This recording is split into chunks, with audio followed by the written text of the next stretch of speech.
Sveiki, mīļie! 2022. gads, kad es diezgan spontāni kaut kādas nedēļas laikā izlēmu izjaukt to, kas bija Anglijā, un doties uz Latviju. Šajā laikā meita bija beigusi pamatskolu, viņai vajadzēja pāriet uz koledžu, bet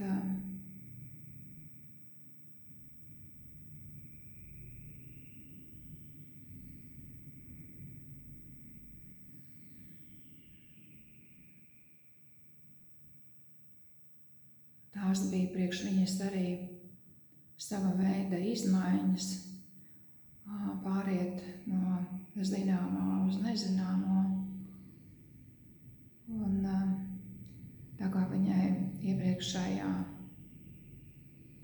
skolā bija konflikts situācijas ar zēniem klasē, tad bija tā, ka daļa no zēniem pārgāja uz to skolu, kur viņai tika piešķirta vieta, un viņa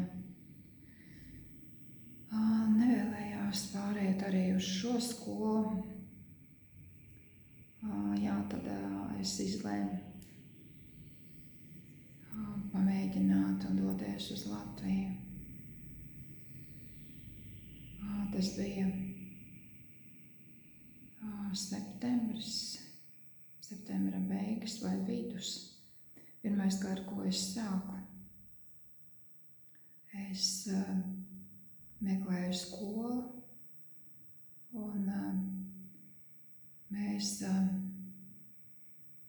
apmetāmies uz dzīvošanu pie manas mammas, un tā kā vistuvākā mums bija Ogres ģimnāzija, tad es devos uz pārunām ar skolas direktoru un viņas vietnieci. Viņas bija ļoti pretīmnākošas, un pēc testa veikšanas Elizabetei viņa tika nozīmēta uz klasi, kas atbilda tā kā viņas tam izglītības līmenim, un mums bija sarunāta tikšanās ar klases audzinātāju.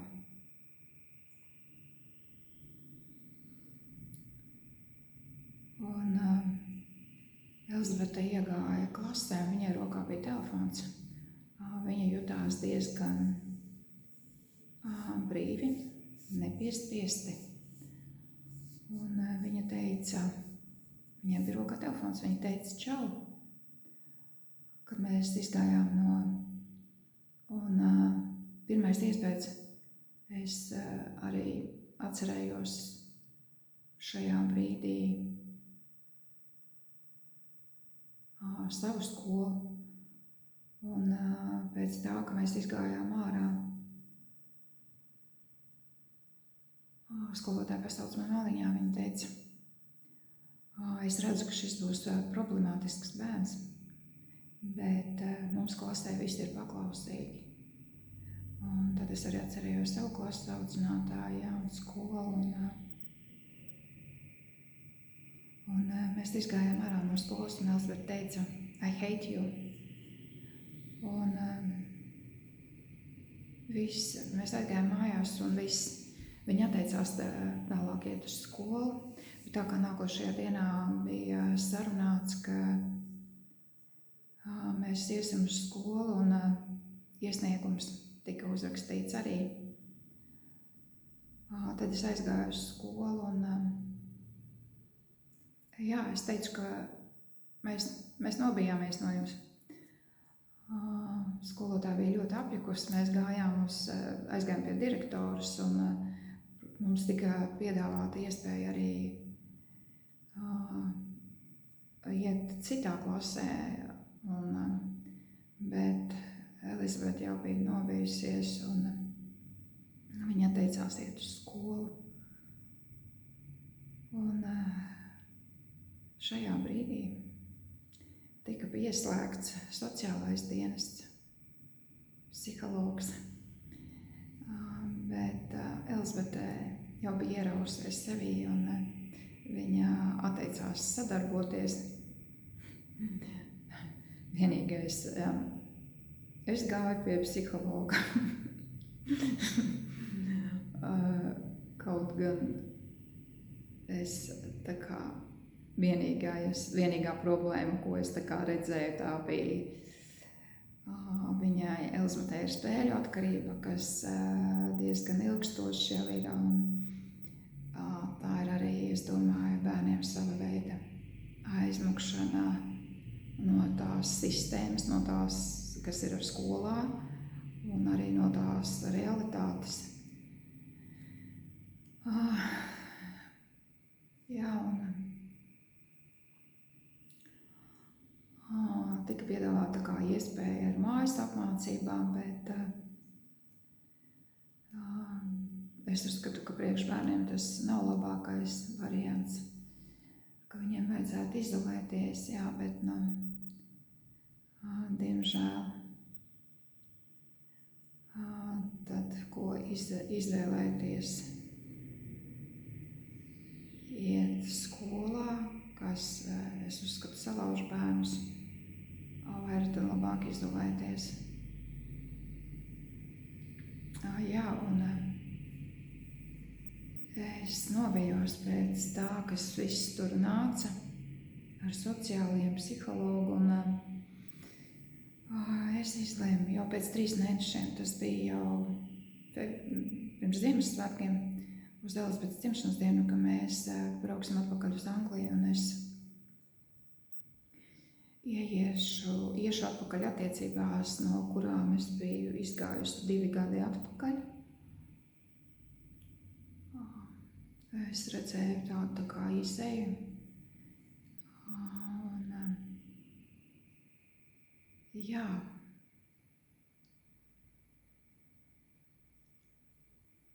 Bet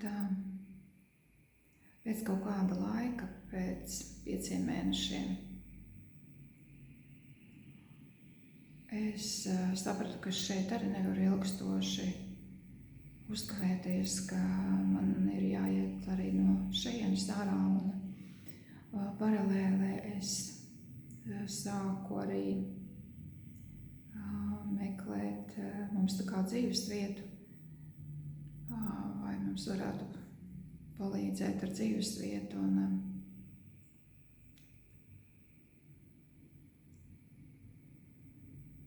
bet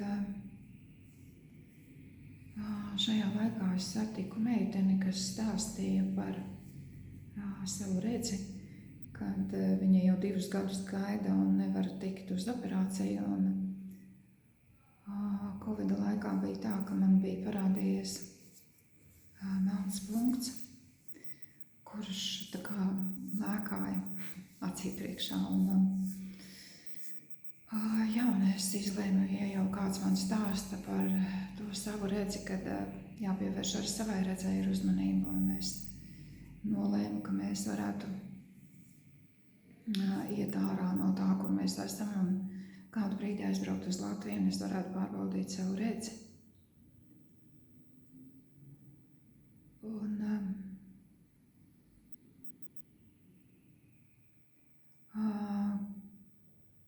Un es esmu ļoti pateicīga arī Guntai, meitenei, ar kuru es sazvanījos, un kura man ieteica griezties Stradiņos. Un viss ritēja diezgan operatīvi, man tika nozīmēta ļoti ātri jau pēc dažām dienām operācija, jo bija redzenes plīsums.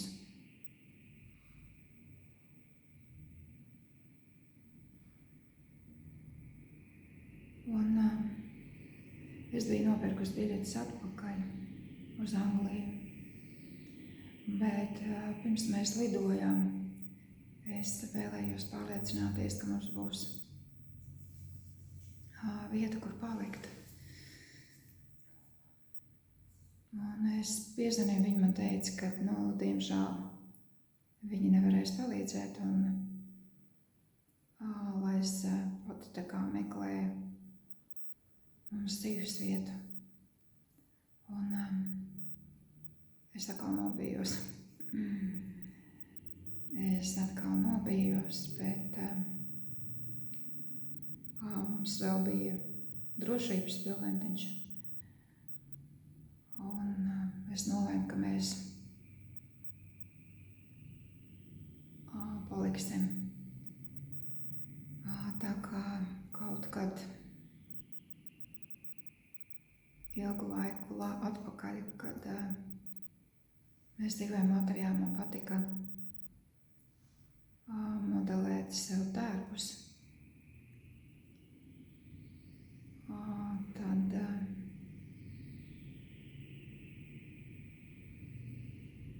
es nolēmu iestāties Unastaila uz vizuālo tēlu stilistu skolā. Un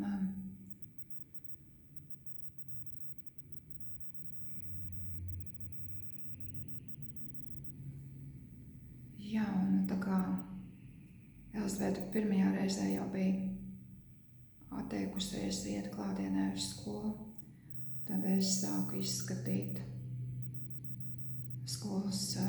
tālmācības skolas. Un kā vienu no skolām ļoti piemērot viņai, es izvēlējos Brocēnu tālmācības skolu. Es esmu ļoti pateicīga skolotājiem, kolektīvam, it īpaši direktorei, latviešu valodas skolotājai Valdei, kas ar viņu strādāja, un viņai ļoti patika franču valodas stundas pie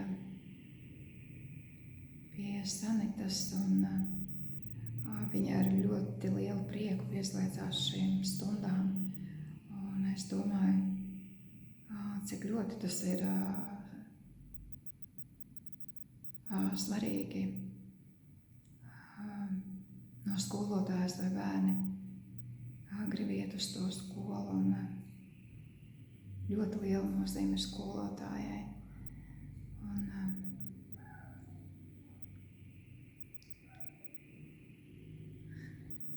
Un paralēli šajā laikā es arī meklēju darbu. Es saskāros ar ļoti daudz dažādām situācijām, bet tā kā es vēlējos atrast tiešām, ko man patiktu darīt, kur es ietu ar prieku uz darbu,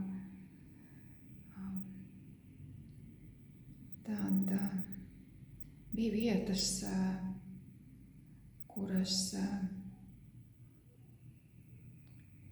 es tā kā nevarēju savienot ar mācībām, vai arī man tika atteikts, tāpēc, kad es paralēli arī mācījos. Bija arī vietas, kur tevi izmanto. Tā kā paņem izmēģināt un nemaksā par to dienu.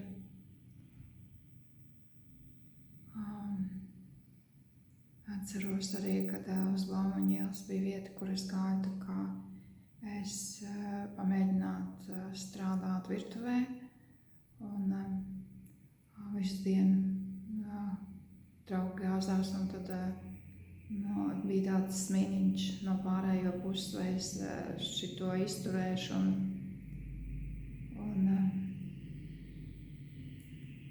pēc tam vajadzēja apsolīt manis nopelnīto naudu vēl.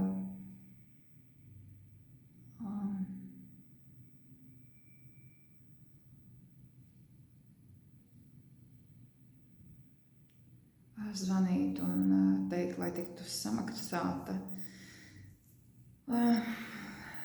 Bija vēl viena vieta Ikšķelē,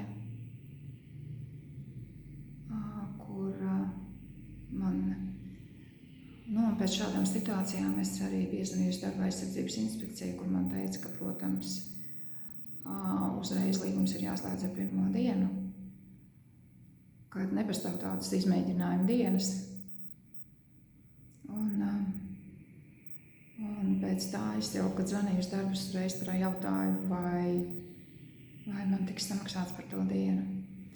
Viena no tādām vietām bija Ikšķelē, kur man apsolīja samaksāt. Es nostrādāju dienu un beigās man teica, ka par to dienu nesamaksās.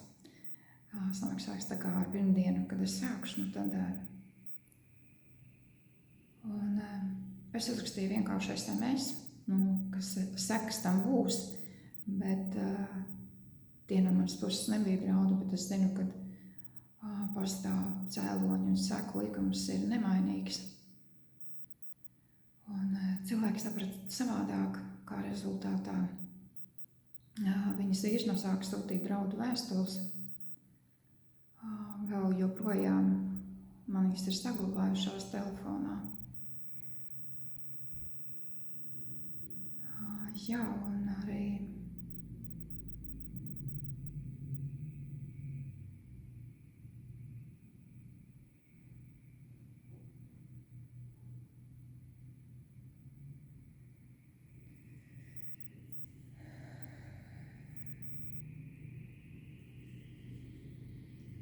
pēc tā visa it īpaši ar to, ar ko es saskāros darba meklējumos, un arī es biju vienā tikšanās reizē ar reemigranti, kur tikās. Bija tā kā es un vēl viens vīrietis bija no Austrālijas. Un es sapratu, cik tas viss ir atkal uzpūsts, ir tukši solījumi. Bet tad, kad tu reāli atgriezies, tad tu ej parasto ceļu, kuru iet visi, un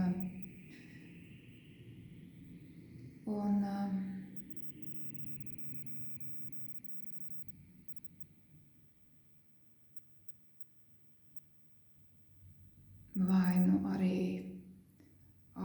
ja tev ir tāds stāsts, no kura var šovu uztaisīt, parādīt, ka mēs tiešām kaut ko daram, mēs strādājam.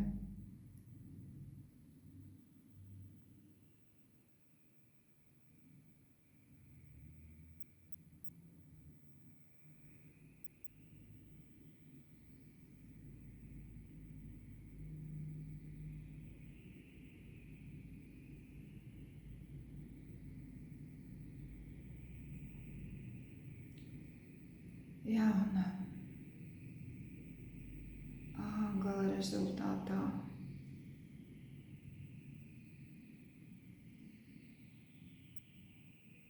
es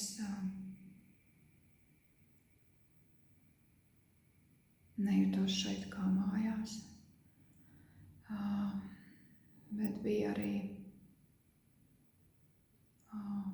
bailes cēlās augšā. Un pēc kaut kādiem es ilgojos pēc Margētas, pēc jūras.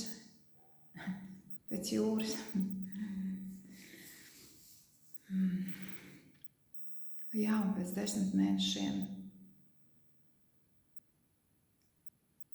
es nolēmu doties atpakaļ uz Angliju.